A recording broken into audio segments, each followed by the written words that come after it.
right, most capital raisers think investors aren't investing because they're not convinced. Or maybe you didn't pitch it hard enough, or you didn't create enough urgency, or you're just not a good salesperson. These are all thoughts that I've had myself. That is almost never the problem. You want to know what one of the biggest issues is? It's timing, and it's something you just can't control. But guess what you do have control of is your consistency. So I learned this the hard way. I've had great conversations, strong interest from people, positive energy, and then boom, you have complete silence. And my first instinct was they're not serious. But over time, I realized something I had to admit.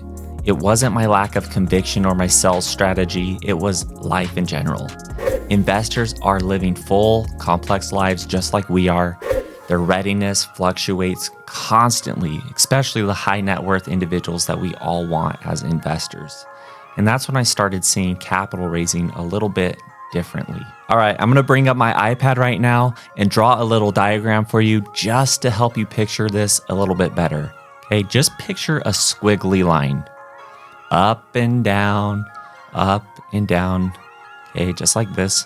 Okay, so that represents somebody's life. Up and down, up and down. We all have ups and downs. This is somebody's life. Now we're gonna go ahead and draw a straight line through the middle of those ups and downs.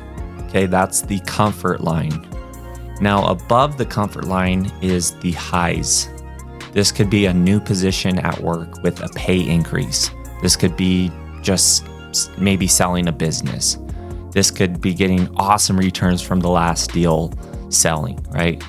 These are highs in our life. Now, below the comfort line are our lows. This could be, shoot, I got to pay capital gains tax, or family issues, or market uncertainty, right? Or this could be a death or sickness in the family, or something going on in your life where it's not a good time. Now, keep this in mind. You cannot force someone to invest at any point in the cycle. They might not be ready. Capital doesn't always move at the speed of opportunity. It mostly moves at the speed of that person's readiness. So let me give you a real life example that hits home really close to me. I reached out to a doctor I know. This was several years ago. I didn't really have any system in place. We were just winging it like a lot of capital raisers do. Now, this isn't a close friend, but I know him well enough. And I asked him, do you kind of know what I do for work? And would you be interested in jumping on a call with me to learn about some of those investment opportunities? And he said, yeah, I've seen a couple things on your posts, not too much though. So we jumped on this call. During that call, I found out something very heavy. He had this illness. He's not sure if he'll live another 10 years. He told me this. And him and his wife had just had a baby. Think about that for a second. Talk about a low point on that diagram. This is super emotionally heavy, financially uncertain for them. Protective instincts, kick in. So what do you think his motivation was like? He wanted to secure and protect his family, his wealth, want to create maybe financial stability. I wanted that for him as well. And that's real. So we had 2 one-hour calls together, serious conversations. Do you think he invested with me? No, he did not. He actually did the quite opposite, and he ghosted me. At first I thought, what happened to him? Is he okay? Eventually I found out, got a hold of him. He didn't understand the investment deeply enough. He didn't understand anything outside of the traditional corporate retirement accounts like 401ks, mutual funds, standard financial advisor type of things. This investment opportunity was completely foreign to him.